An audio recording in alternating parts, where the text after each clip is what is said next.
Hello నమస్తే welcome to our channel. ఈ రోజు కూడా ఒక ఫిల్మీ అప్డేట్ తో మేము ముందుకు వచ్చాను. ఈ రోజు నాతో పాటు ఫిల్మీ అనలిస్ట్ జగదేవ్ గారు నాతో పాటు ఉన్నారు. సార్ తో మాట్లాడదాం. నమస్తే సార్. నమస్తే సార్. అమ్మాయిల్ని అనుభవించడానికి సినిమాలు తీస్తున్నారు అంటూ తమ్మారెడ్డి భరద్వాజ గారు అనుచిత వ్యాఖ్యలు చేశారు మెగాస్టార్ గారిని ఉద్దేశించి. సో ఈ నేపథ్యంలో ఎలా చూడొచ్చు అంటారు దీన్ని? ఇప్పుడు తమ్మారెడ్డి భరద్వాజ్ గారి వ్యాఖ్యలకి మెగాస్టార్ గారికి కౌంటర్ ఇచ్చినట్టుగా నాకైతే ఏమనిపించలేదు. అంటే సోషల్ మీడియాలో పొద్దు నుంచి అది వైరల్ అవుతుంది చూశాను.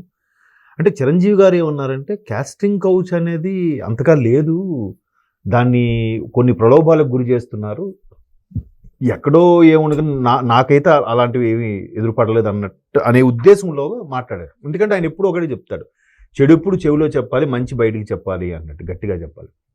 సో అంటే ఆయన ఏంటి లేదన్నట్టే కదా, అంటే అమ్మాయిల్ని అట్లా ఆ కోణంలో చూడలేదు, అమ్మాయిలు అలాగేం వాడుకోలేదని అర్థం వచ్చేలా మాట్లాడారు కదా. మరి ఈయన దానికోసమే తీస్తున్నారా అని ఈయన అడిగారంటే ఎవరిని ఈయన ప్రశ్నిస్తున్నట్టు? గతంలో ఒక కంగనా రనౌత్ కానీ లేదంటే రాధికా ఆప్టే, చాలామంది బాలీవుడ్ మహిళా యాక్టర్స్, ఇక తెలుగులో అయితే మన జయలలిత గారు, పాత సినిమాలు చాలా సినిమాలు చేసి ఉంటారు, జయలలిత గారు లాంటి వాళ్ళు కాస్టింగ్ కౌచ్కి నేను బలయ్యానని ఓపెన్గా చెప్పారు వాళ్ళు ఒక ఓపెన్ ఇంటర్వ్యూలో. ఇప్పుడు మన భరత్ అనే నేనులో స్పీకర్గా చేశారు ఆవిడ జయలలిత గారు. అంటే సో అట్లాంటి వాళ్ళు చాలామంది నేను సఫర్ అయ్యానని చెప్పుకున్న వాళ్ళు ఉన్నారు. సో అలా చెప్పుకుని ఉన్నప్పుడు ఎవరైతే వాళ్ళు సఫర్ అయినప్పుడు ఆ టైముల్లో సినిమాలు తీశారో వాళ్ళని ప్రశ్నించినట్టు అవుతుంది నాకు తెలిసి తమ్మారెడ్డి భరద్వాజ్ గారి క్వశ్చన్. చిరంజీవి గారికి ఎప్పటి నుంచో చిరంజీవి గారు ఈయన ఒకప్పుడు రూమ్ బీట్స్ మద్రాసులో ఉండేటప్పుడు ఆ అన్నయ్య తమ్ముడు అనుకునే సోదరభావం ఉంది ఇద్దరిలో. ఈయన కూడా ఒక ప్రొడ్యూసర్ కమ్ డైరెక్టర్ కదా తమ్మారెడ్డి భరద్వాజ్. సో మీరు ఈయన ఎవరిని ఉద్దేశించే వ్యాఖ్యలు చేశారో తెలియదు, బట్ జనాలందరూ కూడా చిరంజీవి గారికి కౌంటర్ ఇచ్చేలా మాట్లాడారు, చిన్మయ్య గారికి సపోర్ట్ ఇచ్చినట్టుగా మాట్లాడారు అనే ధోరణిలో మాట్లాడుతున్నారు. మేబీ అంటే ఒక్కొక్కరు ఒక్కొక్కలా స్ట్రగుల్ అవుతారమ్మా. ఇప్పుడు కొంతమంది సిన్సియర్గా కష్టపడి జాబ్ సంపాదించుకుంటారు, కొంతమంది చాలా ఇబ్బంది పడి జాబ్ సంపాదించుకుంటారు, ఇంకొంతమంది తండ్రో తల్లిలో చనిపోతూ వచ్చిన జాబ్కి వాడికి లంచం ఇచ్చి వీడికి మూవ్ చేసి వాడి ఫైల్ మూవ్ చేసి నానా ఇబ్బంది పడి చేస్తే వాడే ఉంటాడు అందరూ లంచగొండలేనరా అనే ఆలోచనలో ఉంటాడు.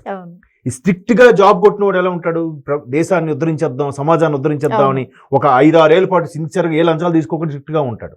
అంటే వీడు చూసే కోణం ఒకటి, వాడు చూసే కోణం ఒకటి, వాడు కోణము ఉంది వీడి కోణము ఉంది, మొత్తం అందరిది లంచాలనడం కూడా ఎంతవరకు కరెక్ట్ కాదు కదా. ఇప్పుడు నాకు తెలిసిన ఫ్రెండ్ ఒకడు ఉన్నాడు, పోలీస్ ఆఫీసర్, వాడు ఏమంటాడంటే నాకు చేతనైనంత వరకు తీసుకోకుండా ఉండడానికి ప్రయత్నిస్తున్నా, తర్వాత ఎలా మారుతానో తెలియదు, ప్రస్తుతానికైతే నేను సర్వీస్లోకి వచ్చే 4-5 ఏళ్ళు అయింది, ఇంకా నేను ఇలాగే ఉండాలనుకుంటున్నాను, తర్వాత మారుతానేమో చెప్పలేను, ప్రస్తుతానికైతే నాకు ఇది చాలు, నా బ్యాక్గ్రౌండ్ ఉంది, నా ఈ శాలరీ సరిపోద్ది అనేలా ఉన్నాడు.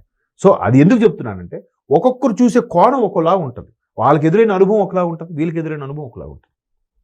ఆ చిన్మయ్య గారికి ఏదైనా అనుభవం ఎదురైందేమో, మరి మిగతా సింగర్స్ ఎవ్వరూ మాట్లాడలేదే, చిత్రమ్మ గారు, జానకమ్మ గారు, సుశీల గారు, సునీత గారు, వీళ్ళు ఎప్పుడు ఎక్కడైతే చెప్పలేదే.